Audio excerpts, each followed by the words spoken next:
Hi everyone, my name's Amy and I'm in my second year of zoology here at the University of Guelph. And Andrew had asked me if I wanted to speak for Campus Church a couple of weeks ago.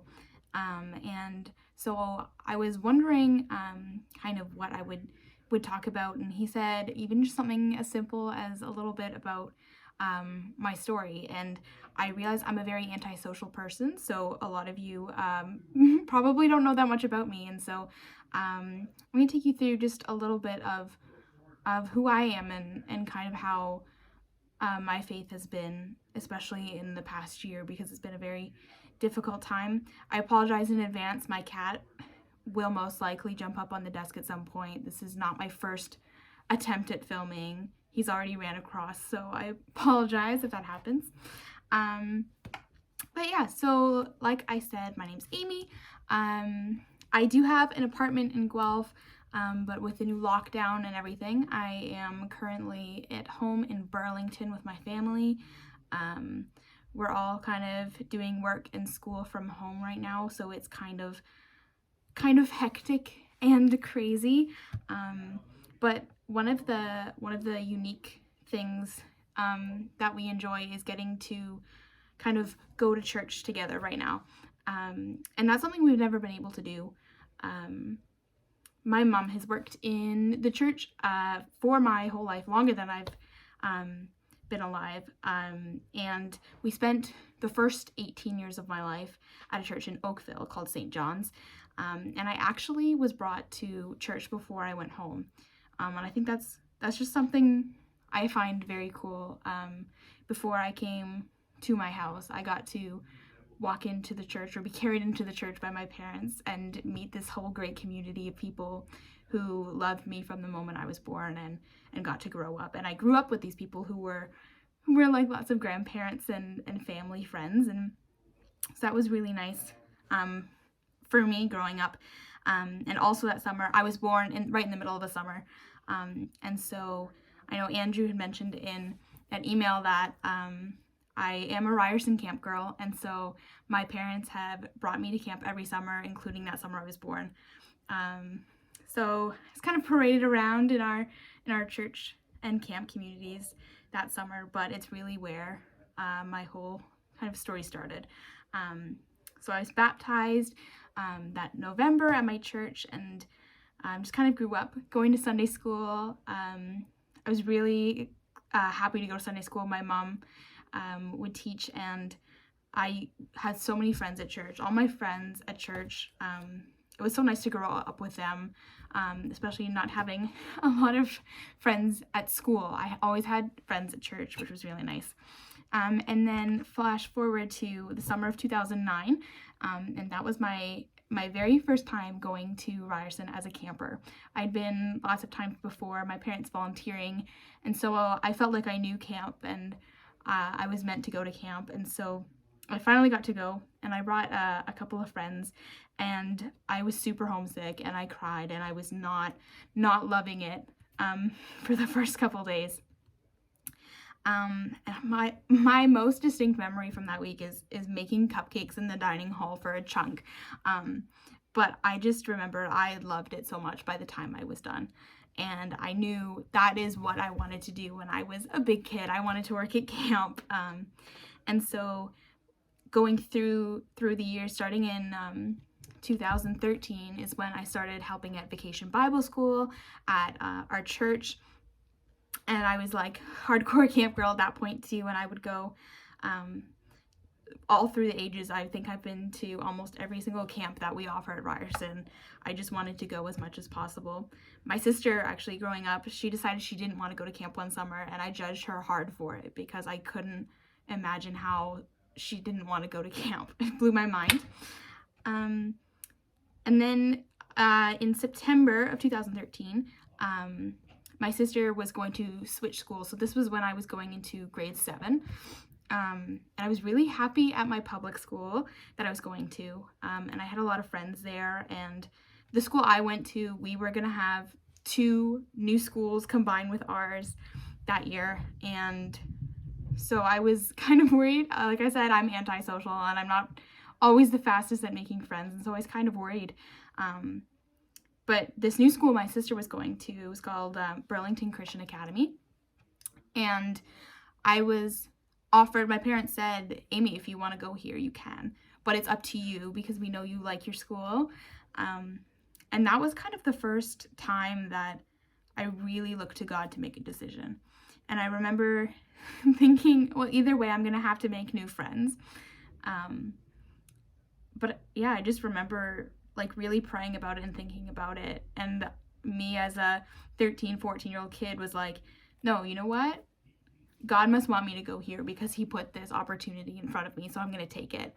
And that was probably the best thing for me at that time in my life. I made really great friends who not only were interested in some of the same things as me, but also shared faith with me, which was not a thing at my old school. And so going through that crucial time of growing up in a faith-based community was really good for me.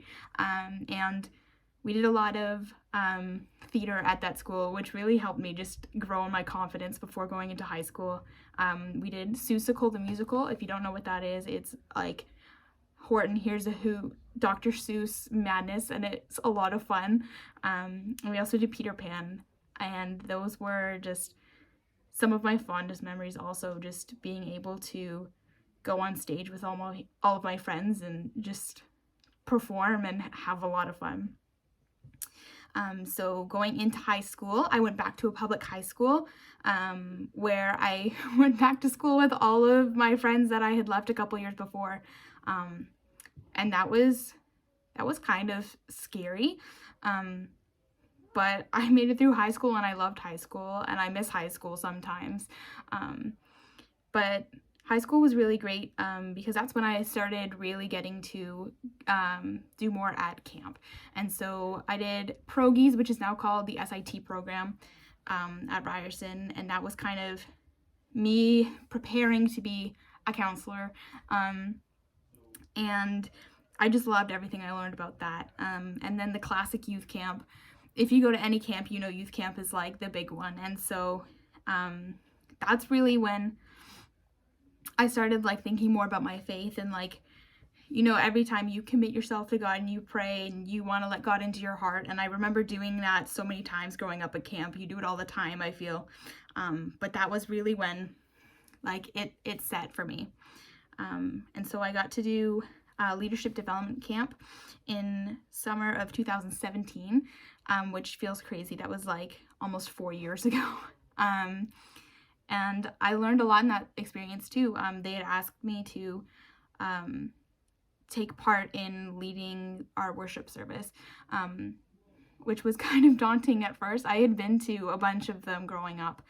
And so the fact that they had asked me to do this was scary but exciting. And I got to do it with two of my friends who I ended up working at camp with for years after. And so one of the coolest things that kind of stuck out to me in that experience was sitting in a Honda Civic. There were 5 of us crammed in there, and we were driving to our next location, and we couldn't think of a theme. And so finally someone had pointed out that we hadn't prayed yet, and we hadn't opened up our hearts to that. And we prayed, and we just spent some time in that kind of mindset. And then we had our whole theme laid out. And we talked a lot about labels that we grow up with and that are put on us by other people. And so I think that has stayed really close to my heart through the years.